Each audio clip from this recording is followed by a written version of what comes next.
Plaisir encore une fois, mesdames et messieurs, de vous retrouver. C'est mercredi 26 novembre 2025, la coalition de l'ASC en 23 Twigwanero a tenu un point de presse ici dans la grande salle de conférence de la BDGL pour parler sur la situation humanitaire dans des zones déjà libérées. Ces points de presse étaient animés par le porte-parole de la coalition de l'ASC en 23, Laurence Kanyuka, accompagné par d'autres membres de ce mouvement, notamment la chef de département de finances, Madame Fanny Kajkaye, accompagné aussi de la conseillère en charge des questions humanitaires du gouverneur, Madame Chantal Mourekatete, mais aussi accompagné du docteur Freddy Veni de Bukavu pour parler de ce qui se passe dans des zones déjà libérées par la coalition de l'ASC en 23. Revenant sur différentes questions, le porte-parole de la coalition de l'ASC en 23 est revenu sur la situation humanitaire dans des zones déjà libérées et il a encore parlé que l'ouverture de l'aéroport de Goma n'est pas urgent, plutôt ce sont des questions politiques qui alimentent l'envie de la réouverture de l'aéroport de Goma par le régime de Kinshasa. On va suivre ici le porte-parole de ce mouvement de l'ASC en 23. Ce qui est là est que la République française a été trompée par Kinshasa, qui a ramené les fausses informations. Et nous savons aujourd'hui que les raisons avancées, les raisons humanitaires sont fausses. Il n'y a pas de crise humanitaire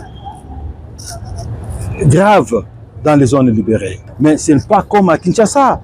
Vous savez, à la porte de Kinshasa, disons même dans Kinshasa même, dans la commune de Maluku, il y a plusieurs camps de déplacés. À côté de l'aéroport d'Ndjili, quelques kilomètres seulement. Pourquoi on ne donne pas de l'aide à Maluku? Pourquoi on ne donne pas de l'aide aux camps de déplacés qui sont là? Le problème est faux, le problème est ailleurs. Dans les zones libérées, il n'y a pas de problème de crise humanitaire sans précédent. Il n'y en a pas. Le problème, nous avons ici, chez nous, c'est la surabondance de la nourriture que nous avons. Et à Kinshasa, il n'y a pas de nourriture. Et à Minembwe, là où se trouve la crise humanitaire, c'est à Minembwe.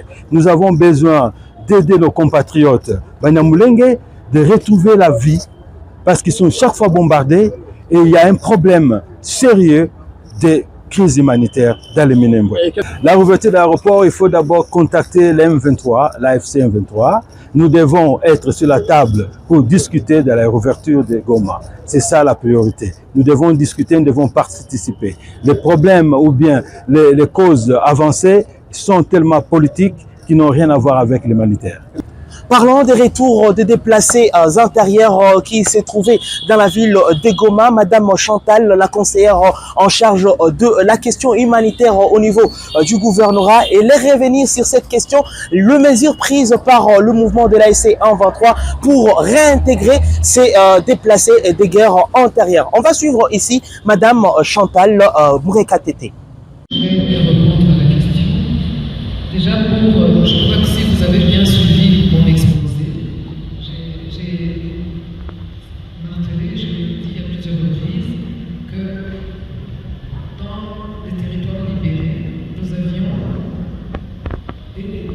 avions 11 agences onusiennes, 91 ONG internationales et 603 ONG nationales. Et encore là, je n'ai pas tout compris. Ça veut dire, vous voyez, les ONG continuent de circuler, la sécurité est assurée, les zones libérées par l'AFC 23 sont sécurisées parce que toutes ces ONG sont en mouvement. Parce qu'en permanence, c'est à partir de mon bureau, les mouvements sont autorisés sur tous les axes. C'est tous les axes. Et je l'ai encore signalé que nous avons plus ou moins 1257 mouvements par mois. C'est une moyenne de plus ou moins 40, je pense 45, faites le calcul.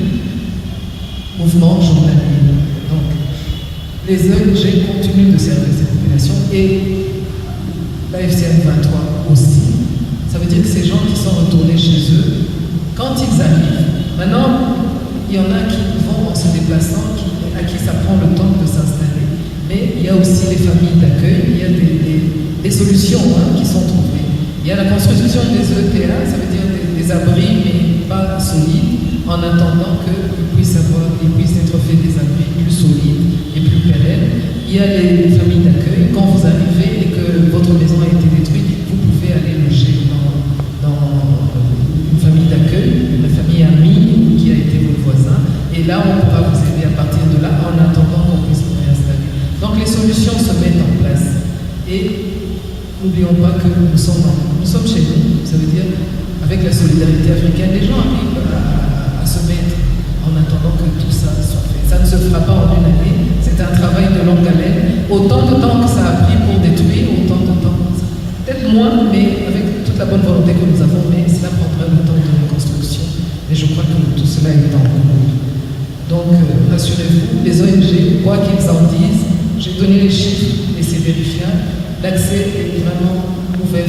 Elles vont, elles viennent à souhait. Elles œuvrent dans toutes les zones, elles aident les populations. Donc il n'y a vraiment pas. Et j'ai donné les chiffres sur ceux qui entrent. Vous voyez, le PAM a fait entrer plus de 50 tonnes depuis qu'on est là. À qui donne ça? À ces populations. Toutes ces ONG que j'ai énumérées, les intrants médicaux, les intrants nutritionnels, tout cela rentre journalièrement et à chaque fois. J'ai donné le nombre du personnel humanitaire qui passe nos frontières, plus de 4500 depuis le mois d'avril, parce que c'est à partir de là que j'ai regardé. Donc, ce problème est un faux problème, ce problème dont ils argumentent. Je pense que c'est un argument, c'est motivé, c'est politique, mais ils en font un argument humanitaire. Je vous remercie. Voilà, mesdames et messieurs, en gros de ce qui s'est passé dans ces points de presse animés par le porte-parole de ces mouvements de l'ASC 123 ce mercredi 26 novembre 2025. Je suis Nzungu Chemalui dans la ville de Goma pour le compte de Voice of Kivu.